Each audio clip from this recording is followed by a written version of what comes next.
I want to first ask you, I mean, you've been working on this for several weeks, as you just explained to me earlier. Why do this now with the Model S?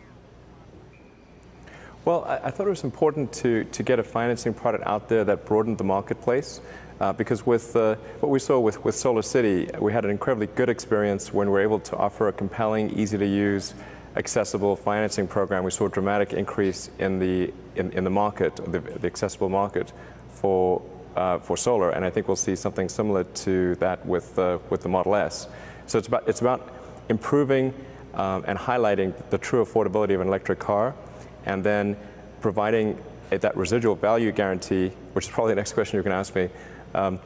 The fact that the Model S, we're guaranteeing that the value of the Model S will be no less than that of a Mercedes S-Class after 3 years. So a lot of people are worried about the residual value. Is it going to hold up? What's going to happen to electric cars?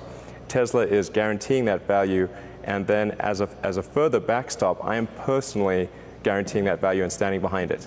Well, and you had, I was listening on the conference call. You had quite a few questions on what that personal guarantee exactly meant. What does it exactly mean, Elon? What it means is that no matter what happens, obviously I'm very optimistic about the future of Tesla, and I think it's going to do very well. And I also think that the residual value of the Model S will be greater than the number we're guaranteeing. That's just a floor. So it's, I think it actually be more than that. Mm-hmm. But I'm standing behind that guarantee with all of my assets, not just with Tesla. So no matter what, I will make sure that you have nothing to worry about if you buy a Model S. Right. So the idea is that, look, you have plenty of confidence in the future of Tesla, but let's say Tesla went under, then you would buy back all the Model S's out there that have been done under this program. That's exactly right. Okay. Why did you pick the Mercedes S-Class to be the comparable car in terms of depreciation for the Model S? Well, Daimler is actually a partner of ours. So Daimler is an investor. We have some deals with Daimler over the years, many deals with Daimler over the years. We're providing the battery pack and powertrain for the Mercedes B-Class that's coming out. I have a great deal of respect for the Mercedes S-Class. Many people consider it to be the best premium sedan on the market. And so I think that makes for a good reference point in the case of the Model S.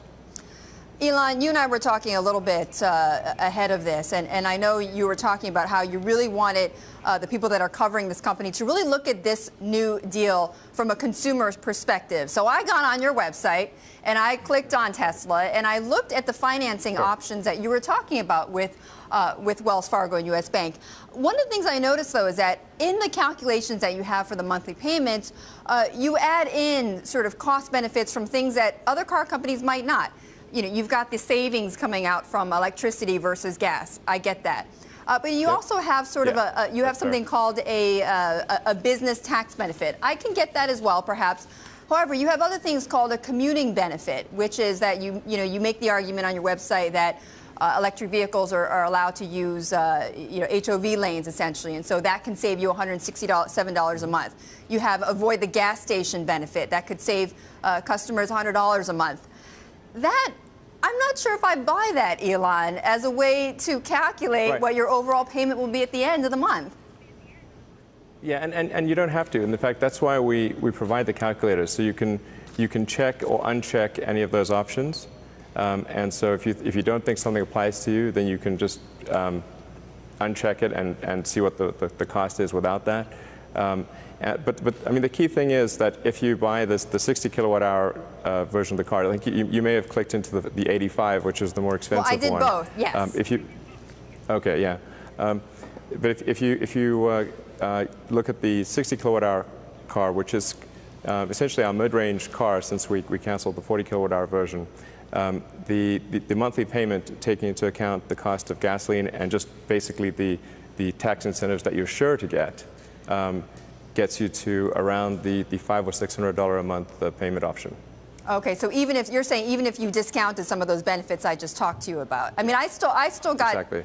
I didn't quite get $1,000, but I got a little bit under that. So I see where you're coming from, Elon. Now you're doing this financing because you want to open this up to more and more consumers. So is it possible that you might see more demand then for 2013, and therefore you might exceed this 20,000 target that you've been talking about? Well, we always have to be cautious about forward-looking statements, but the things that I've made sort of hard commitments on were the start of production of the Model S, the fact that we would do at least 20,000 units this year of deliveries, and the third, that we would achieve at least a 25% gross margin by the end of the year. And I'm very confident that we will meet or exceed all of those promises. Elon, and obviously our goal is going to be to exceed. Yeah. Right. You would always want to do that, of course. Elon, what puzzles me a little bit, though, is that you mentioned how you want to make this affordable for the for the average consumer, but you also had to cancel the 40 kilowatt battery-powered Model S because you didn't see as much demand on that lower end as you saw in the higher end. So how do you reconcile the two? Yeah, that's actually a really good question, because we had an intense debate at Tesla about the 40 kilowatt-hour car, and you know, we test drove some initial units, and it wasn't a good product. And one of the commitments I made at Tesla is that we will never produce a bad product, just never. I don't care, even if we could make money on it, on a bad product, we will just not do it. And I just don't think the 40 kilowatt-hour was a good product. It felt hobbled, like a hobbled horse. And you'd always need to really have another car if you wanted to do long-distance trips. And this is, I think, what people don't quite understand about something like, say, the Leaf. I mean, I'm glad that Nissan is doing electric cars, and I encourage them to do further, to do more. Right. But if you've got an electric car that can only do short distances, it means you need to have another car anytime you want to do long distances. So you've actually got to buy two cars. So that like doubles the price of it. It sounds like you're like a lower cost car, but it really isn't. But I'm confused then, Elon. What was the problem? Was the problem that it was too short of a range, and that's why it wasn't appealing to consumers, or was it because just mechanically, technically, it just wasn't up to par as the 85 kilowatt car? Well, no, mechanically, I mean, from a reliability standpoint, it's fine. The fundamental issue is that at 40, you just don't have enough range to make it a useful long-distance car. Okay. So it's like I said, it's like a horse that's been hobbled, and so it just wasn't a compelling product. And it was also clear to us that customers were recognizing that, because hardly anyone was choosing it. We only had 4% of our customers ever choose that car, because the vast majority of customers recognize that it's not a good product and that they're voting with their wallet. And so we thought, well, this is just silly. We should not make a product that we don't 100% believe in, and neither do our customers. Well, talking about that and kind of addressing that issue of trying to make electric cars more longer range, vehicles that can go longer ranges, a lot of people actually speculated that your announcement today was actually going to be about the supercharger network. So what can we expect on that? Well, we've actually got a number of announcements coming out in the future. We're going to probably put them out with a cadence of every 1 to 2 weeks. And one of those announcements is going to be a very exciting supercharger announcement. We've made a lot more progress on that front than I think most people realize. We're also going to do what I think is a very exciting announcement about re-engineering of Tesla's service. Because just as we make the best car in the world, we really want to have the best service in the world, and we need to do a few things to get there. And then there's a third announcement that I won't quite talk about, but I think is pretty cool, except to say that if you're driving a Model S, it's right under your nose. Are you going to tweet about it, though, first? Maybe. The SEC just gave approval for such things, which is comforting. I can imagine. Elon, just quickly, just on a few more notes. This financing option that you've got for the Model S, will you eventually extend that out to the next model, the Model X?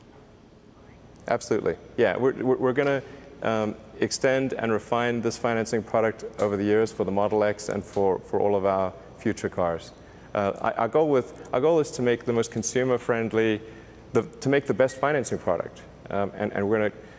I think what we've debuted today is that thing, but we're going to keep making it even better over time.